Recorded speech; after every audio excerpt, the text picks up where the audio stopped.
시간 우리에게 주신 말씀 요한복음서 11장 23절로 27절까지의 말씀입니다. 요한복음 11장 23절부터 27절까지의 말씀 우리 함께 한 음성으로 봉독하십니다. 예수께서 마르다에게 말씀하셨다.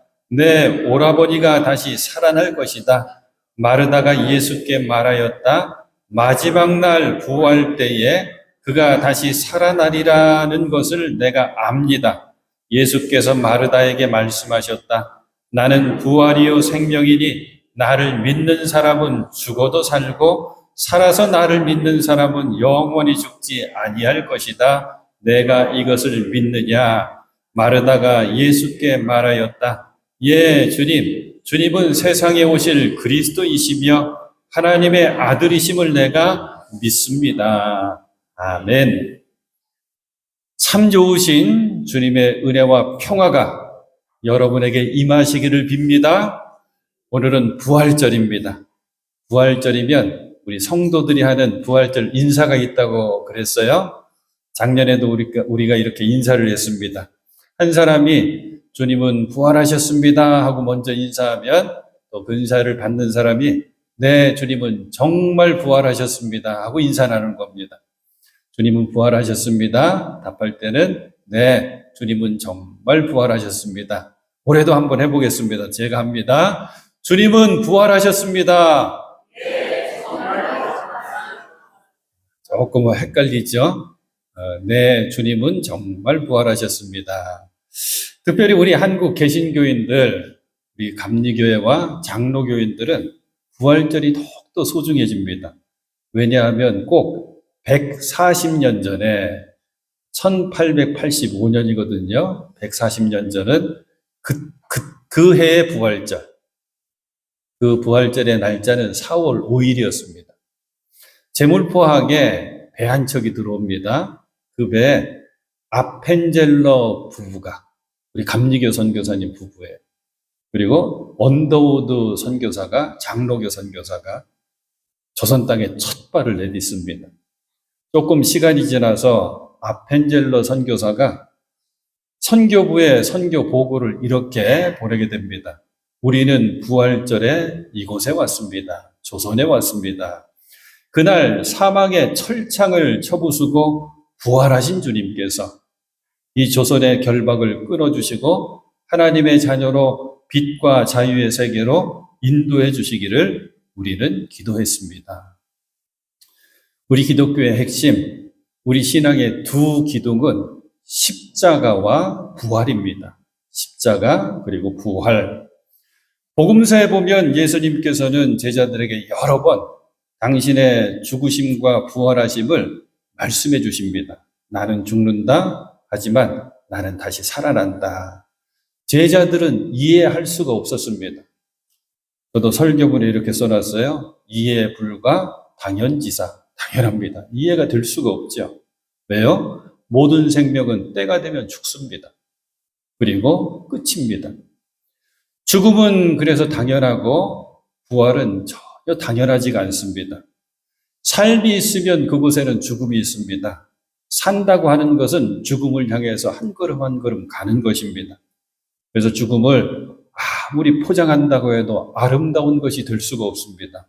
이별의 슬픔이 있죠. 그리고 고통과 괴로움이 있습니다. 죽음은 사람이 극복할 수 없는 두려움입니다. 이 극복할 수 없는 두려움을, 이 죽음을 예수님은 부활의 첫 열매가 되셔서 이기셨습니다. 그래서 우리는 찬양합니다. 사셨네, 사셨네, 예수 다시 사셨네. 오늘 말씀의 제목은 부활 소망입니다. 주신 말씀을 통해서 우리 모두가 부활의 소망을 꼭 붙들 수 있기를 바랍니다. 오늘 말씀 배경은 예수님의 친구가 되죠. 나사로가 죽은 장례식장의 모습입니다. 예루살렘 곁에 바로 이웃에 베다니라고 하는 작은 마을이 있었는데 이 베다니에서 있었던 일, 갑작스러운 나사로의 죽음 때문에 두 명의 누이 동생이 있었거든요. 언니는 마르다, 동생은 마리아. 이 마르다와 마리아가 큰 충격과 고통에 빠져 있습니다. 말씀을 찬찬히 보니까 죽은 나사로 앞에서 예수님도 눈물을 흘리면서 우십니다. 35절에 나오죠. 예수께서는 눈물을 흘리셨다. 죽음이라고 하는 이 말, 이 땅에 사는 생명에게 가장 슬픈 말입니다. 그리고 절망적인 말입니다. 사람이 죽을 때는 세 가지를 알게 되고 또 죽을 때까지 이 세 가지를 모르면서 우리는 산다고 하죠. 먼저 언제 어디서 어떻게 죽을지 모릅니다. 또 우리는 죽을 때 비로소 알게 되는 것, 사람은 한 번 꼭 죽는구나. 나도 예외가 없구나. 두 번째는 죽을 때 아무도 같이 가지 못하는구나. 죽음을 대신할 수가 없구나. 세 번째는 죽을 때 아무것도 가지고 가는 게 없구나. 죽음을 막을 수 있는 사람 아무도 없습니다. 죽음을 피해갈 수 있는 사람도 없습니다. 병을 잘 고친다고 하는 명의들이 있죠. 아주 세계적인 명의들이 있습니다. 제가 어떤 질병에 걸리게 되면 검색 한번 해보게 되잖아요. 그러면 어떤 질병에 대한 명의들이 쭉 나열됩니다. 그런데 우리는 알죠.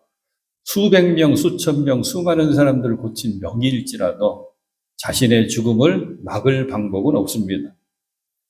죽음 피해갈 사람 없다고 했죠. 한번 정해진 일이라고 했습니다. 성경에도 나옵니다. 전도서 3장 1절 2절 범사의 기한이 있고 천하 만사가 다 때가 있나니 날 때가 있고 죽을 때가 있으며 죽음은 누구도 대신해 줄 수가 없다고 했습니다. 아무리 내가 사랑하는 사람일지라도 그 죽음을 내가 대신해 줄 수가 없어요. 자녀 대신 부모가 안 됩니다. 부모 대신 자녀가 안 됩니다. 죽음은 아무것도 가져가질 못합니다. 사람은 빈손 들고 태어나서 빈손으로 다 간다고 하죠. 더 재미있는 것, 모든 아기들은 응애하고 태어날 때 손을 꼭 쥐고 태어납니다. 모든 사람들은 죽을 때 손을 펴고 죽습니다. 갑작스러운 사고 때문에 충격 때문에 쥐고 죽었죠? 그러면 입관할 때 장례 지도사들이 다 이걸 핍니다. 그래야지 입관이 되거든요. 그런데 생각해 보면 사람들은 부활이라고 하는 이 말을 자주 씁니다. 은근히 자주 씁니다. 부활이라고 하는 이 말의 뜻은 간단하지요. 죽었는데 다시 살아났다. 그래서 이런 경우에 많이 있어요. 뭔가 이렇게 슬럼프에 빠져있던 운동선수가 다시 한번 실력을 발휘하잖아요. 실력을 되찾으면 부활했다고 표현해요. 이런 기사입니다. 그동안 슬럼프에 빠져있던 우리 대한민국 축구, 이번에 이명진 선수가 큰 활약을 해서 일본과의 경기에 3골을 넣는 바람에, 3골을 터뜨리는 바람에 우리가 완전히 승리했습니다. 대한민국 축구 부활했다. 이런 기사 나옵니다. 죽었던 경제가 다시 살아나죠? 그러면 부활이라고 하는 말 자연스럽게 씁니다. 그동안 어려웠던 매포 지역의 경제가 이제 다시 살아났습니다. 매포 지역 경제 부활했다. 우리가 꼭 듣고 싶은 그런 뉴스죠. 그런데 먼저 기억했으면 좋겠습니다. 성경에는 죽었다가 다시 살아난 기적 이야기가 많이 있습니다. 몇 가지 예를 들어볼게요. 엘리야를 통해서 사르밧 과부의 아들이 다시 살아납니다. 엘리사를 통해서 수넴 여인의 아들이 다시 살아납니다. 예수님을 통해서 회당장 야이로의 딸이 다시 살아납니다. 소녀야 일어나라 달리다금 그 얘기죠. 또 예수님 통해서 나인성 과부의 아들이 다시 살아납니다. 그리고 오늘 말씀이죠. 베다니에 사는 친구 나사로가 다시 살아납니다. 사도 베드로를 통해서 다비다라고 하는 여인이 다시 살아나고 사도 바울을 통해서 청년 유두고가 다시 살아납니다. 이들이 다시 살아난 것을 뭐라고 부르냐면 부활이라고 하지 않습니다. 소생했다고 표현합니다. 모두가 다 죽었다가 다시 살아난 위대한 기적 이야기지만 결국 뭐라고 표현하냐면 그들은 이렇게 다시 살아났다. 소생했다. 이렇게 구분하는 거예요. 소생은 죽을 몸이지만 다시 살아났다. 부활은 신령한 몸으로 영원히 다시 살아난다. 이게 부활입니다. 이 부활의 첫 열매가 누가 되신다고요? 바로 예수님이 되셨다라고 하는 게 부활절의 의미입니다. 이 신령한 몸으로 다시 사는 부활을 잘 설명해 주는 성경이 고린도전서 15장입니다. 부활의 장이라고 따로 이름을 붙여요. 고린도전서 15장은 42절부터 44절까지 죽은 사람들의 부활도 이와 같습니다. 우리 신앙인 성도의 부활이 바로 이것입니다. 썩을 것으로 심는데 썩지 않을 것으로 살아납니다. 비천한 것으로 심는데 영광스러운 것으로 살아납니다. 약한 것으로 심는데 강한 것으로 살아납니다. 자연적인 몸으로 심는데 신령한 몸으로 살아납니다. 자연적인 몸이 있으면 신령한 몸도 있습니다. 오늘 본문이 너무나도 우리에게 소중한 것은 죽은 나사로를 다시 소생시키시면서 예수님은 부활의 소망과 그 믿음이 무엇인지를 우리에게 자세히 알려주는 말씀입니다. 그래서 이 말씀이 소중하거든요. 사랑하는 여러분, 오늘 말씀을 통해서 부활의 신앙, 부활의 소망을 꼭 붙드시는 여러분 되실 수 있기를 다시 축복합니다. 우리가 부활의 소망으로 살아가면 뭐가 되느냐? 예수님의 부활이 우리의 부활, 나의 부활이 되는 것입니다. 로마서에 이 말씀이 잘 나와 있거든요. 조금 길지만 잘 들어보셔야 됩니다. 로마서 6장에 나와요. 3절부터 5절까지 세례를 받아 예수가 그리스도이십니다 라고 하는 이 믿음으로 우리는 세례를 받게 되죠. 세례를 받아 그리스도 예수와 하나가 된 우리는 모두 세례를 받을 때 그와 함께 죽었다는 것을 여러분은 알지 못합니까? 세례의 아주 중요한 의미는 뭐냐면 이제 하나님의 자녀가 되었다라고 하는 뜻과 함께 이전에 나는 죽었다고 하는 뜻이 있습니다. 지금 세례는 손에 물을 묻혀가지고 성부와 성령과 성자와 성령의 이름으로 세례를 베푸노라 하면서 세례식이 있죠. 여기서 세례는 물에 완전히 집어넣는 침례를 이야기합니다. 물에 싹 들어가면 숨을 못 쉬잖아요. 죽음을 의미하거든요. 그러므로 우리는 세례를 통하여 그의 죽으심과 연합함으로써 그와 함께 묻혔던 것입니다. 그것은 그리스도께서 아버지의 영광으로 말미암아 죽은 사람들 가운데서 살아나신 것과 같이 부활하심과 같이 우리도 또한 새 생명 안에서 살아가기 위함입니다. 우리도 부활하기 위함입니다. 우리가 그의 죽으심과 같은 죽음을 죽어서 그와 연합하는 사람이 되었으면 우리는 부활에 있어서도 또한 그와 연합하는 사람이 될 것입니다.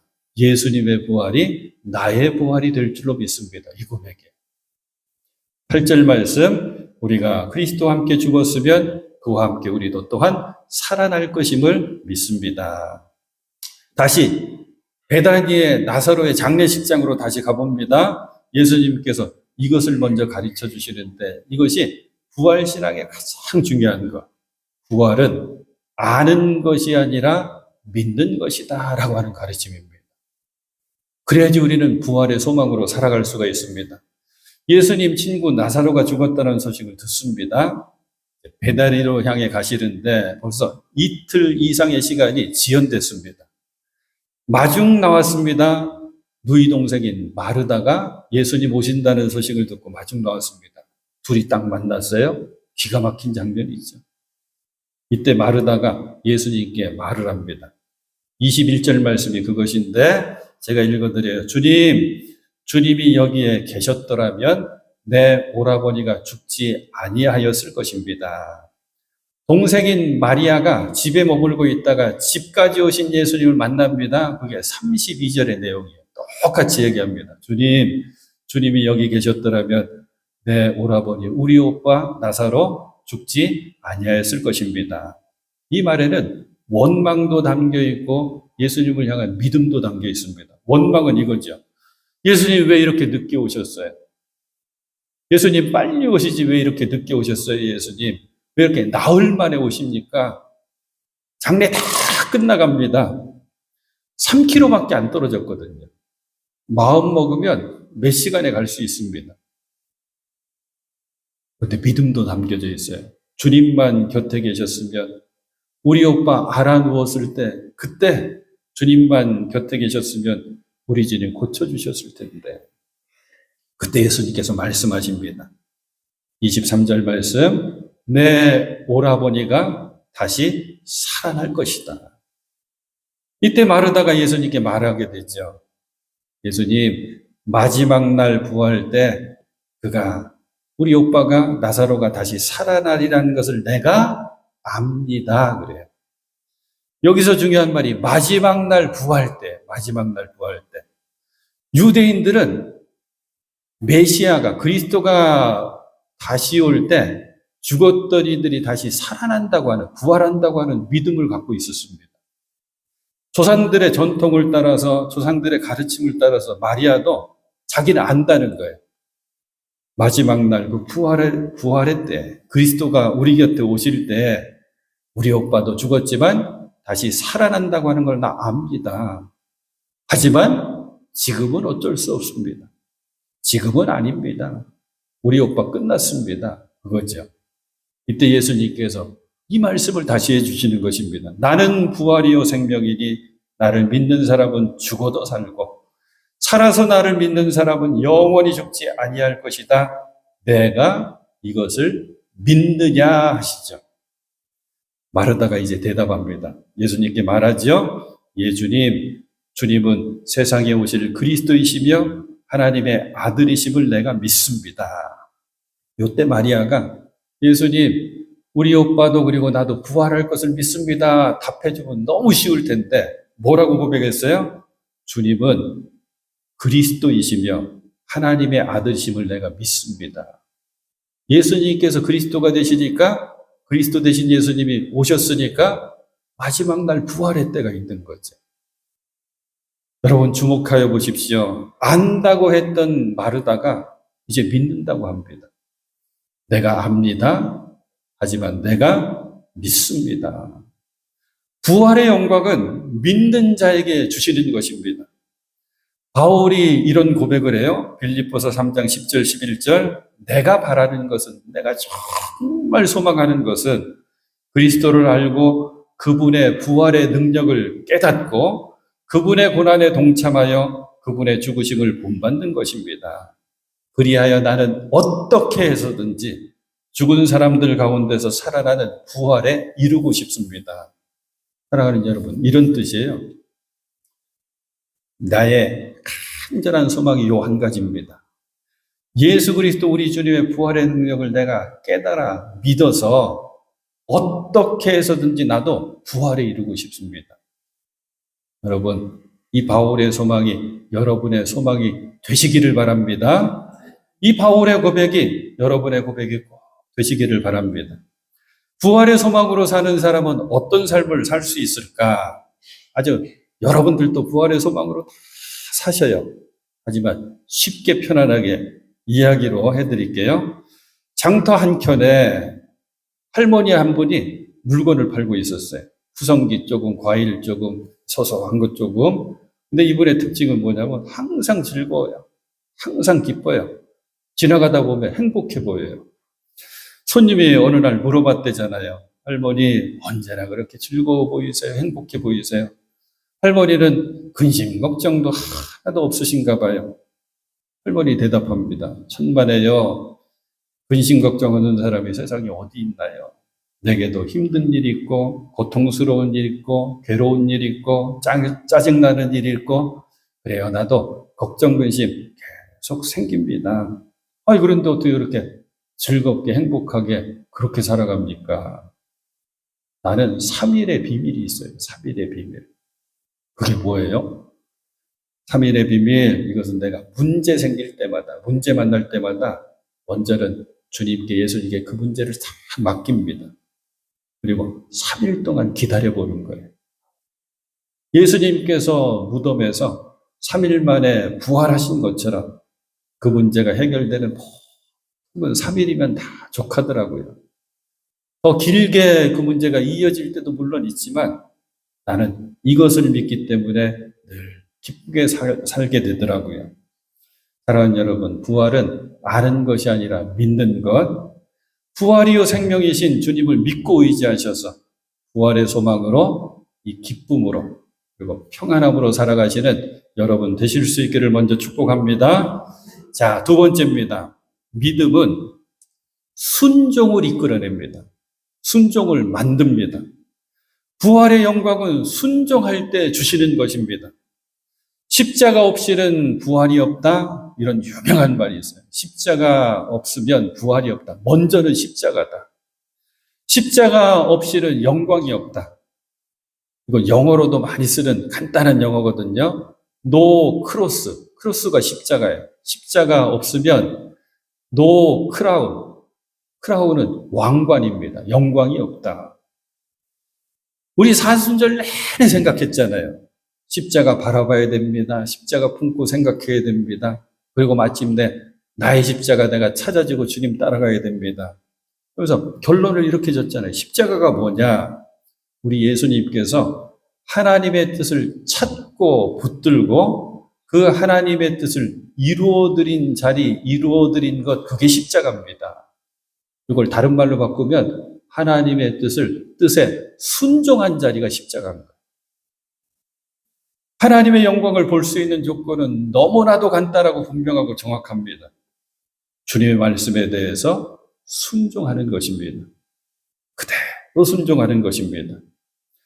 하나님이 일하실 때까지, 하나님께서 응답하실 때까지 믿고 순종하면서 우리는 기다려야 됩니다.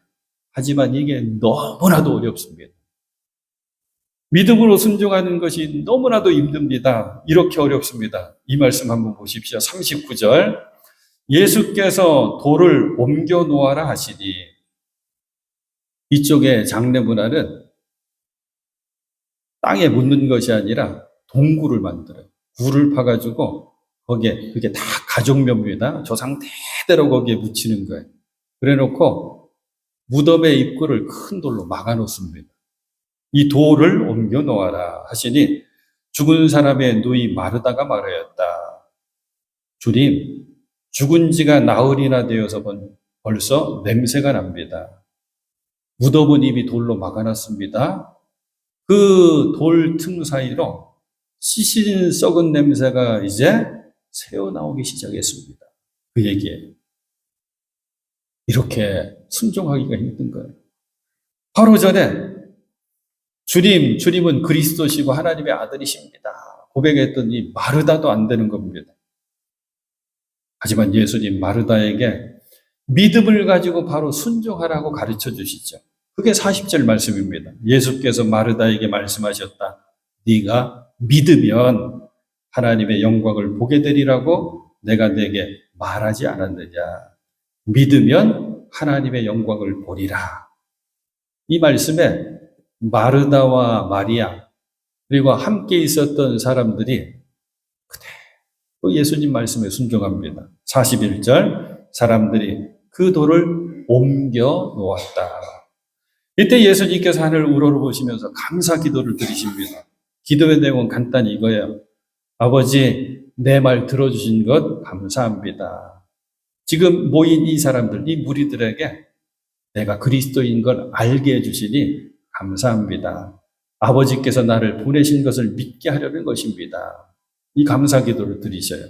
사랑하는 여러분, 우리도 믿음과 순종으로 막힌 돌들을 자꾸 옮겨놔야 됩니다.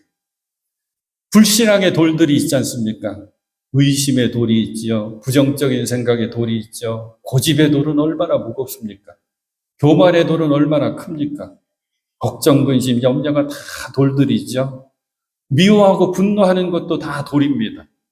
하나님의 말씀 믿고 의지하면서 순종하면 하나님의 역사가 일어납니다. 이 돌들을 다 옮겨놓아야 됩니다. 이제 이렇게 말씀하죠. 순종하고 무덤을 막고 있던 그 막힌 돌을 다 옮겨놓으니까 이제 예수님 43절 큰 소리로 나사로야 나오너라 하고 외치시니 44절 죽었던 사람이 나왔다. 손발은 천으로 감겨 있고 얼굴은 수건으로 싸매어 있었다. 예수님께서 그들에게 그를 풀어주어라. 가게 하여라 하고 말씀하셨다.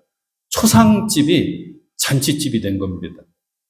믿음으로 순종했더니 놀라운 기적을 경험하며 이제 모두가 다 하나님을 찬양하게 되었습니다. 나사로의 장례식에 함께했던 이들의 마음속에 이제 부활의 소망이 자리 잡았습니다. 마리아와 마르다 마음속에 이제 부활의 신앙이 자리를 잡았습니다. 부활에 관한 교훈의 이야기가 어떤 것이 있을까 많이 고민해보고 많이 찾아보거든요. 작년인지 재작년인지도 이 말씀 해드렸는데 짧지만 이 안에 교훈이 다 담겨 있어서 다시 한번 소개해 드릴게요. 예수 잘 믿는 어떤 분이 마음속에 짐 하나가 있었어요. 친정 부모님이 아직 예수를 영접 안 했어요. 그래서 친정 부모님, 내가 전도해야지 기도로 준비하고 있다가 나를 아주 좋은 날에 좋은 선물을 가지고 친정을 찾아갑니다. 이제 복음을 전하기 시작하는 거예요. 예수님이 이러셨대요. 예수님의 공생의 삶이 이랬다면서 막 알고 있는 대로 전합니다. 복음 전하는 거 간단하잖아요. 예수님 얘기하는 거니까.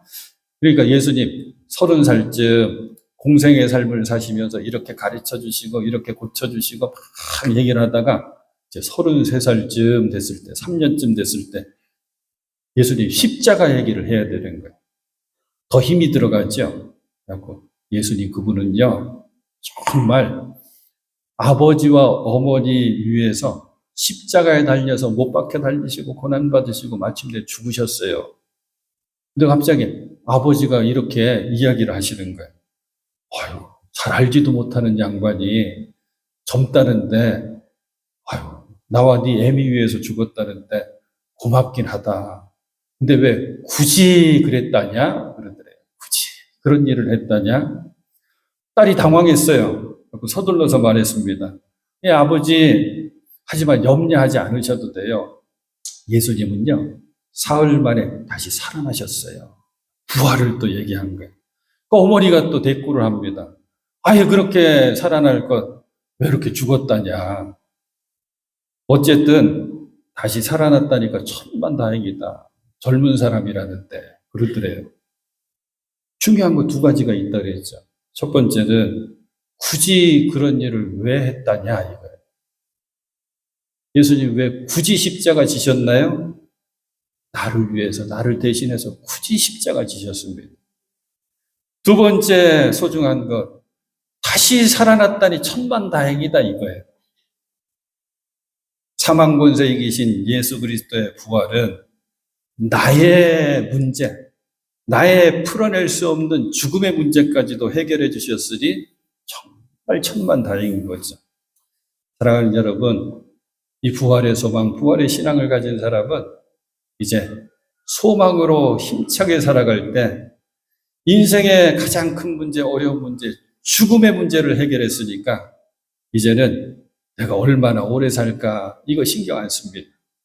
살아있는 동안에 얼마나 제대로 내가 살아낼 수 있을까. 죽음이 두려워서 삶에 더 이상 집착하지 않습니다. 왜? 죽음이 더 이상 끝이 아니기 때문입니다. 이렇게 죽음의 문제가 해결되니 다른 삶의 모든 문제가 더 이상 문제가 되지 않습니다. 사랑하는 여러분, 지금도 나를 한숨 짓게 하고 눈물 나게 만들고 절망하게 만드는 문제들이 늘 내 곁에 있죠? 그렇다면 부활의 소망을 꼭 붙드시고 그 문제를 향해서 외쳐야 됩니다. 나 괜찮다. 그 문제는 문제가 안 된다. 왜? 우리는 예수 그리스도의 부활을 힘입어서 죽음의 문제를 해결한 사람이기 때문입니다. 소망의 사람이기 때문입니다. 부활절 이 시간에 우리 예수님은 우리에게도 똑같이 물어보십니다. 아무개야. 여러분의 이름을 다 불러주시는 거예요. 아무개야. 나는 부활이요 생명이니 나를 믿는 사람은 죽어도 살고 살아서 나를 믿는 사람은 영원히 죽지 아니할 것이다. 내가 이것을 믿느냐? 우리의 대답은 이것이지요. 예, 주님, 내가 믿습니다. 부활의 소망으로 살아가겠습니다. 부활의 주님을 꼭 만나셔서 부활의 소망과 믿음으로 늘 승리하시는 여러분 되실 수 있기를 축복합니다.